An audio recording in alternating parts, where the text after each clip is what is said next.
આગળ સમાચાર રાજકોટથી મળી રહ્યા છે। રાજકોટમાં આગના બનાવને લઈ ફાયર તંત્ર છે તે એક્ટિવ જોવા મળ્યું છે। ફાયર તંત્ર દ્વારા મોક ડ્રીલનું આયોજન કરવામાં આવ્યું છે।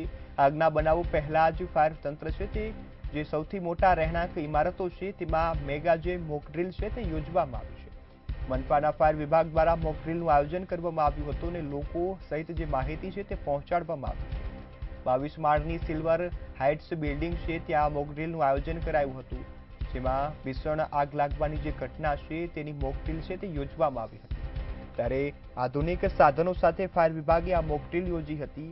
તમામ જે લોકો છે તેને આધુનિક સાધનોનો ઉપયોગ કઈ રીતે કરવો, આગ પર કાબુ કઈ રીતે મેળવવા, તમામ માહિતી આપવામાં આવી છે। ઓછા સમયમાં આગ પર કાબુ મેળવવા માટે આ મોક ડ્રીલનું આયોજન કરવામાં આવ્યું છે, જેમાં રહેવાસીઓને તાત્કાલિક રિસ્પોન્સ આપવાની જે ટ્રેનિંગ છે તે ફાયર વિભાગ દ્વારા આપવામાં આવી છે। ત્યારે 22 માળની સિલ્વર હાઇટ્સ બિલ્ડિંગ છે ત્યાં મોક ડ્રીલનું આયોજન કરાયું હતું।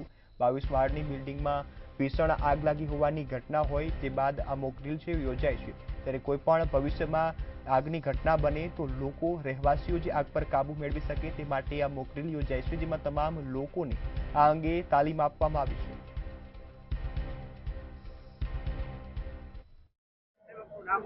ફાયર ફાઇટર હાઇડ્રોલિક પ્લેટફોર્મ અને તમામ ઇક્વિપમેન્ટ સાથે સ્થળ ઉપર પહોંચ્યા અને ખરેખર તો આ મોકડ્રીલનું આયોજન હતું અને મોકડ્રીલ દરમિયાન 2 પર્સન ઇન્જર્ડ હતા, તેઓને અમે 108 મારફતે સારવાર માટે મોકલ્યા અને અમારી જે હાઇડ્રોલિક પ્લેટફોર્મ બ્રોન્ટો છે એમનું ઓપરેટિંગ કરી અને જુદી જુદી પદ્ધતિથી એ બચાવ કામગીરી અહીંયા બધા લોકોને બતાવી અને બિલ્ડિંગમાં રહેતા તમામ લોકોને ટ્રેનિંગ પણ આપી, ડેમોન્સ્ટ્રેશન આપ્યું અને મોક ડ્રીલ કરી છે।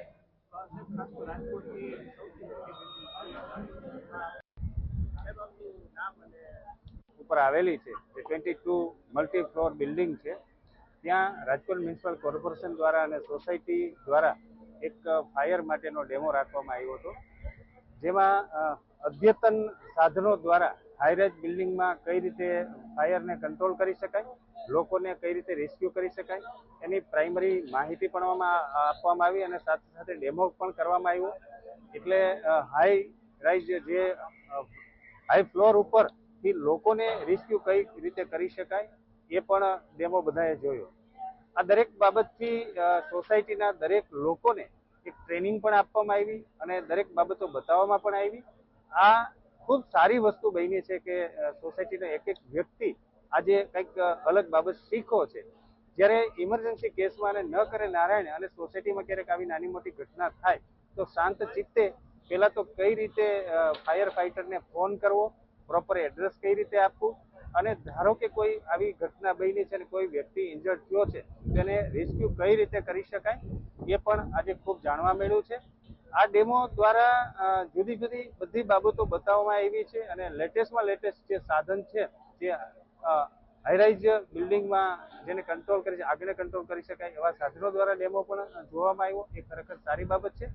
વિશેષ સોસાયટીના લોકોને એ અવેરનેસ આવી છે કે આવી ઘટના જ્યારે આગની બને ત્યારે રિયલ શું પ્રિકોશન લેવા જોઈએ અને કઈ રીતે કામ થાય છે, જેથી કરીને આવી કન્ડિશનમાં કોઈ વ્યક્તિ એમને બીક ન લાગે અથવા તો ગભરાઈ ન જાય અને પોતાના આત્મવિશ્વાસ સાથે અથવા તો એનો કોન્ફિડન્સ વધે એ માટે ડેમોનું કાર્ય રાજકોટ મ્યુનિસિપલ કોર્પોરેશન દ્વારા સરસ કરવામાં આવ્યું છે।